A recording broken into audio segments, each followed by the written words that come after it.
We're checking back in with Quincy City Clerk Nicole Crispo to get a little update on the latest Board of License Commissioners meeting. We'll chat about the upcoming city election too. How are you, Nikki? Good, and yourself? Thanks. Doing okay here. We're still recovering from the big storm, but thankfully we're getting back to normal. Yeah. I had to stop at the car wash this morning. I couldn't even see out of my windshield. I had so many leaves on it. Exactly. That was the biggest problem, was too many leaves and too many trees. That's right. How's things at City Hall? Very good. Very good.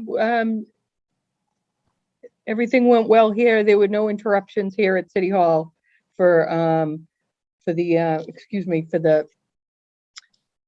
storm. But I know that the police station had lost power and was on generator yesterday. So I'm not sure if that's been rectified yet, but I know it hit a lot of people, and certainly O'Brien Towers being one of them, and that is one of our polling places. So I'll try to reach out to the director today and see if we have to make any sudden changes for the election on Tuesday. Right. Okay. Yeah. As soon as you find out, let us know. We'll pass that along to folks. I certainly will. But it does emphasize the benefit of remote meetings when storms like that hit, like you did for the license board, right?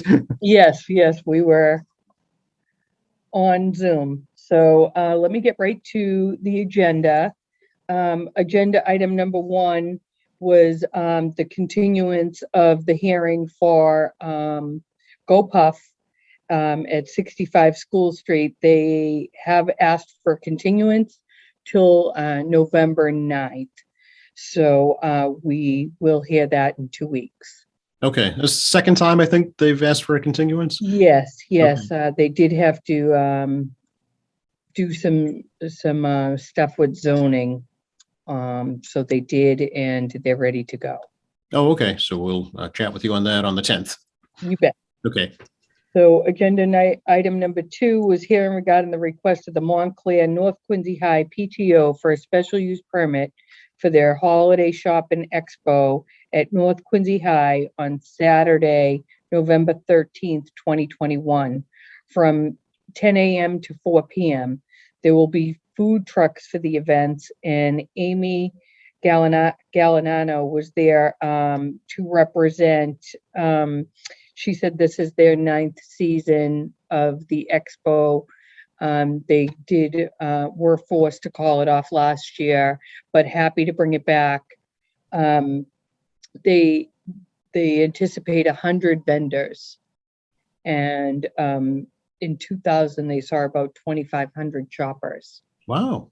Yeah, so it is a big event, and they are requiring masks because it is in a school. So if you wish to attend, please bring your mask.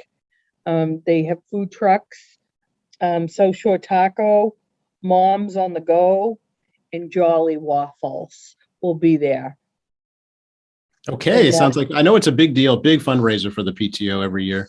Yes, and that went through 5-0. Excellent. Next was agenda item number 3, which was the hearing regarding the request of the Thomas Crane Public Library for a special use 1-day liquor license for an after hours at the Crane on Friday, December 3rd from 6 p.m. to 8:30 p.m. Refreshments provided by the Townsend and JP Fuji Group and Casual Cup Cafe. And that is open to the public and neighbors alike.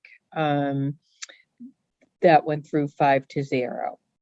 Oh, what is it, Nikki? Just a kind of a social gathering? A social. They are going to have a band, and I'm sure that you can get more information on the Thomas Crane Public Library website, or to call Christy Locke, who is running it for the library. They have done things like this in the past, mm-hmm.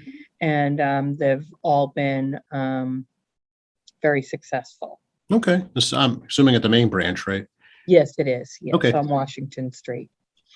Agenda item number 4, hearing regarding the request of Quincy Hungry Tummy Inc. for a common victual license for the premise located at 35 Franklin Street. Quincy Hungry Tummy currently located at 103 Franklin Street, is seeking to expand their operation. And Grimmickson Bitter Court was there, and he's been in business for 20 years, a family-owned and operated restaurant, and is happy to expand. Said that his customers have been asking for this for quite some time, so he's happy with his new location, and does need to have a couple of renovation type things before he opens at that 103 Franklin Street, but went through 5-0. Okay, nice to see a local business succeeding. Yes, yes. And next was agenda item number 5, hearing regarding the request of LCM Food Services LLC, doing business as Spittoose Steakhouse, for an all alcohol beverage license for the premise located at 35 Independence Ave. Proposed manager Rubino Keller Aguilar. Spittoose is an existing family-style Brazilian steakhouse seeking a liquor license. Hours of operation remain the same, and that's 11 a.m. to 9 p.m. Karina Silva was there to represent. They will be making a little build out of 4 seats at a bar, and they don't plan on really emphasizing the bar as much as they do seated drinks and for their patrons. Like I said, hours of operation are going to be the same. There was one person that spoke in favor of this Spittoose, saying that they're good neighbors and that they thought that it would be a great idea and that people in the neighborhood have been asking for it. So they do have another restaurant in Plymouth that has been running for 20 years, and it's a good success. So, and plenty of parking there. So there were no issues that went through 5-0. Okay, very good. I didn't realize are there many available liquor licenses in the city? We do have a few. Okay. We do have a few. And then, of course, we have the downtown ones. Right. There's probably about 15 of those. Oh, okay. Yeah. And there are a couple of liquor licenses. We'll know more coming into the end of November when we put out the renewals. Yep. Because, some closed due to COVID, some closed just because of eminent domain and things like that. So once we get the renewals done at the end of November, we'll have a better count of what is out there right now. Okay. So next was agenda item number 6, which was the hearing regarding the request of the Packaging Center, Inc., doing business as Stop and Shop for a change of offices and directors at the supermarket's wine and malt beverage license at 65 Newport Ave. Attorney Eugene Richard was there and spoke of no changes of operation, that this was a housekeeping for Corp. So that went through 5-0 as well. Okay, very good. And our next hearing will be on November 9th, 4 p.m. Excellent. Still remote, right? At least through Still the remote, Yeah. yes. I can see it going to the end of the year at this point. Okay. And then come the first of the year, we'll reevaluate. Yeah, I think other boards and commissions are doing the same thing. Exactly. Not yeah. only in Quincy, actually, it's around the region. Mhm. Yeah. Okay, very good. That's that. Now the big news is it's election time. It is. Yep. Yes. We're working hard. Yesterday was the last day to request a mail-in ballot. So that is over, but we are having early voting until Friday. at 4:30, so people can come in here up to the second floor of the city clerk's office and vote here early if they'd like. Okay. How's that going?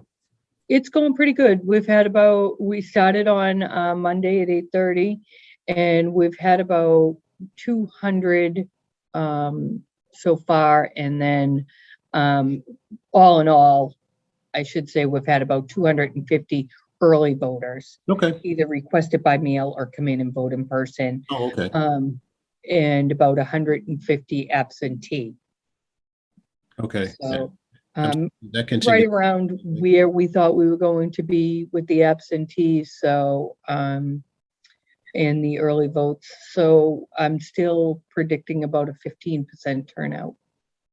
Okay. And absentee, that can happen right till Monday at noon. Is that right, in person? That's right.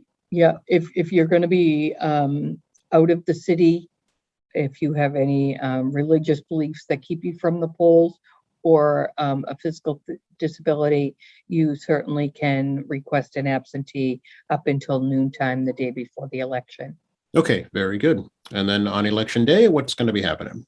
On election day, all 31 of our precincts will be open, and from 7 a.m. to 8 p.m. We encourage you to get out and do your civic duty. Definitely. And any changes for voting locations? Not as of right now. I certainly will be in contact with O'Brien Towers today. I'm sure that, it is a senior building, so I'm sure that they're doing everything in their power to get their roof secure and get back to normal. However, I just don't know about, my issue would be, getting into the building, whether they have scaffolding or, things like that, Right. or another entrance that they're going to ask to use or something to that effect. I will talk to them today. I wanted to give them yesterday to get through their logistics. I'm sure they're very busy down there fixing that. Sure. And at the 1000 Southern Artery, Nikki, what's the status there? It's still the same. We're still voting at the Clifford Marshall School on the Moody Street entrance. Again,